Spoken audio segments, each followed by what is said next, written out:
প্রিয় দর্শক বন্ধুরা, সবাই কেমন আছেন? আশা করি ভালো আছেন। আজকে যে বিষয়টি নিয়ে আলোচনা করব একদম খুবই সিম্পল, কিন্তু অনেকের জন্য বিষয়টি অনেক গুরুত্বপূর্ণ বিষয়। একটি লাইভে আমি জমি জায়গা প্রশ্ন উত্তর পর্বে আলোচনা করছিলাম। সেই সময় এক দর্শক বন্ধু তিনি জানতে চেয়েছিলেন যে তাদের যে বাস্তব ভিটা জমি রয়েছে সেই জমি বারবার আমিন সাহেবদেরকে দিয়ে মাপা হয়, আলাদা আলাদা আমিনকে দিয়ে মাপা হয়, তারপরেও সমাধান হয় না। তাদের পাশে যে জমির মালিক রয়েছেন তিনি বারবার বিরোধ করেন যে কখনো জমি যখন মাপামাপি হয় কখনো মেনে নেয়, আবার সবাই চলে যাওয়ার পরে আবার মানে না। এইভাবে 10 বছর কেটে যাচ্ছে। এখন উপায় কি? তো ভিউয়ার্স, এই বিষয়টি নিয়ে আমি সংক্ষেপে আপনাদের সামনে তুলে ধরব।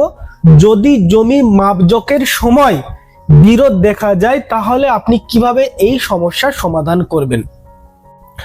প্রথমত আমাদের জানতে হবে, বা আমরা সবাই জানি, জমি বিরোধের প্রধানত দুটি কারণ রয়েছে। একটি হচ্ছে জমির সীমানা, বাউন্ডারি বা পার্টিশন নিয়ে বিরোধ হয়, আর একটি হচ্ছে জমির মালিকানা নিয়ে বিরোধ দেখা যায়। যদি সীমানা বা বাউন্ডারি বা পার্টিশন নিয়ে প্রবলেম হয়, বারবার ঝামেলা হয়, তাহলে আপনি কি করবেন? অ্যাট ফার্স্ট টাইম প্রথমত জমি যখন মাপজোক করা হয়, কারো জমি জরিপ বা পরিমাপ করা হয়, প্রথম করণীয় কাজ হচ্ছে সেইখানকার আশেপাশে যারা জমি জায়গা মেজারমেন্ট সম্পর্কে যাদের আইডিয়া বা নলেজ আছে তাদেরকে ডাকা, সেখানে উপস্থিত থাকা। পার্শ্ববর্তী জমির যারা মালিক রয়েছেন তাদেরকে ওই দিনে থাকার অবশ্যই বলতে হবে, থাকতে হবে, প্রেজেন্ট থাকতে হবে। আচ্ছা, সাধারণত এগুলো সবাই করে, তারপরেও তো বিরোধ হয় না। টপিকটা তো এই বিষয়টি নিয়ে। তাহলে আমি আপনাদেরকে কি সাজেস্ট করব? তাহলে সাজেস্ট করব যে প্রথমত আমিন সাহেব একটু ডেভেলপমেন্ট করুন। কি মানে আমি এই যে কথাটা বলছি, এই বলার অর্থ হলো এতদিন যে জমি জায়গা মাপ করা হচ্ছে সেটা হচ্ছে সাধারণ যে আমিন সাহেব চেন সার্ভে পদ্ধতিতে জমি মাপ করা হয়, বর্তমানে টেপ ফিতা দিয়ে মাপা হয়। আপনি একটু বেশি টাকা খরচ করে ডিজিটাল সার্ভে করান, টিএস অথবা ডিজিপিএস দিয়ে সার্ভেটা করান, তাহলে মাপটা অনেক নিখুঁত এবং বেটার হয়। কিন্তু যেখানে ঝামেলা বা বিরোধ এই শব্দগুলো আসছে এখানে প্রবলেম শেষ নয়। আপনি কি করবেন? সরকারি আমিন নিয়ে মাপার চেষ্টা করবেন। সেই জন্য আপনাকে কি করতে হবে? লিখিতভাবে বিএলআরও অফিসে আপনার জানাতে হবে, আবেদন করতে হবে। জমি জায়গার যা কিছু ডকুমেন্টস বা পেপার রয়েছে, যেমন দলিল, পর্চা, খতিয়ান, এগুলো অবশ্যই আপনি সঙ্গে অ্যাটাচ করে জেরক্স কপি বা ফটোকপি দিয়ে একটা আবেদনপত্র করবেন যে আমার জমি দীর্ঘদিন ধরে মাপা হচ্ছে, তারপরেও এই সমস্যার সমাধান হচ্ছে না, এখন আমি সরকারি আমিন দিয়ে জমি মাপ করতে চাই। অফিসিয়াল ভাবে দুই পক্ষকে ভূমি দপ্তর নোটিশ দিয়ে প্রেজেন্ট থাকতে বলবেন কোন দিনে আমিন সাহেব গিয়ে জমি মাপ করবেন। অবশ্যই ফিস জমা করতে হবে। আগে ফিস জমা করতে হয়। পাবলিক আমিন বা সার্ভেয়ারের মতো নয় যে আগে কাজ করবে তারপরে কাজের শেষে টাকা দেবে, এইখানে কিন্তু এটা চলবে না। আগে আপনাকে ফিস জমা করতে হবে। এবার গভর্নমেন্ট আমিন দিয়ে মাপ করলে সুবিধা কি হয়? একটি মৌজার যে সমস্ত আলামত থাকে, সিগনিফিকেশন থাকে, যে মাপটা কোথা থেকে শুরু করবে, আর ওই মৌজার পিলার পারফেক্ট বা পিন পয়েন্ট যদি পয়েন্টগুলো ঠিকঠাক রয়েছে, সেটা ওদের একটা তথ্য ভূমি দপ্তরে রয়েছে, তাহলে তারা সেখান থেকে মাপটা শুরু করে, মাপটা অনেকটা হলেও নিখুঁত হয়।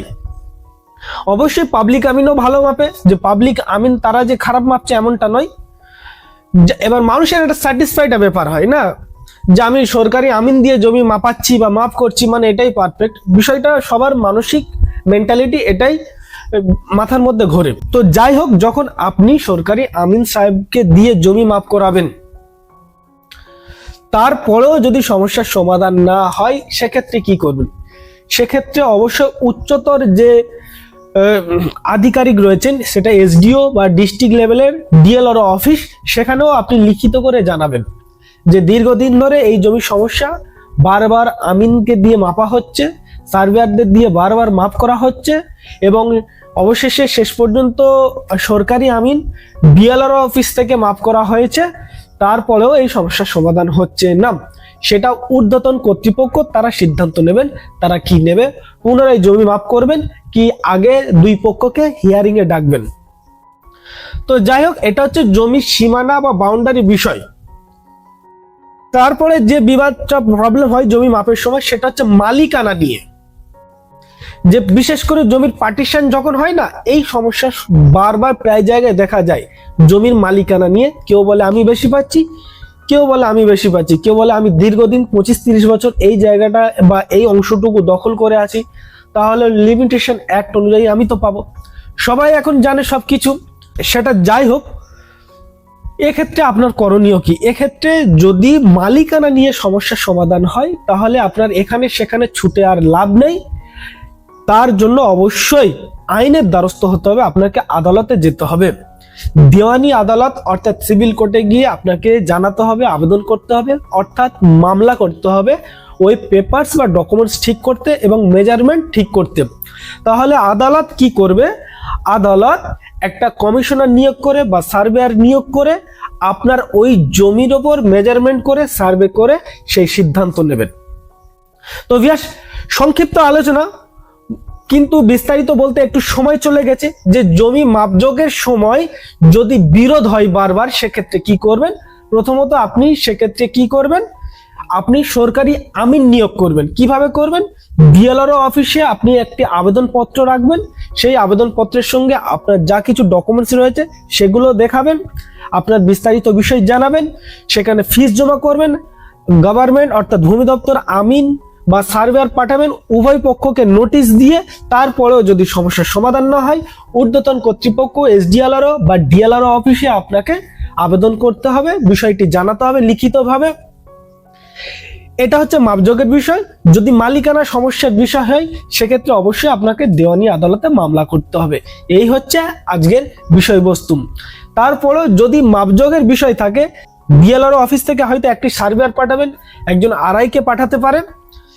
তারপরেও যদি আপনার মনে হয় এখানে ঝামেলা হতে পারে, ঝগড়া মারপিট হতে পারে, অবশ্যই আপনি লোকাল থানায় একটি জিডি করুন, আবেদন করুন যে বিএলআরও থেকে আমাদের জমি মাপ করা হবে অমুক ডেটে, সেইখানে আমি আশঙ্কা করছি ঝগড়া ঝামেলা হতে পারে, আপনি পুলিশ প্রোটেকশনের জন্য পুলিশ দাঁড় করিয়ে জমি মাপার ব্যবস্থা করবেন, সেইভাবে আপনি আবেদন করবেন। তো ভিউয়ার্স, এই হচ্ছে আজকের বিষয়বস্তু। জমি মাপের সময় যদি ঝামেলা হয়, বিবাদ হয় বারবার, সেক্ষেত্রে আপনি কি করবেন? অবশ্যই আইন হাতে তুলে কেউ নেবেন না।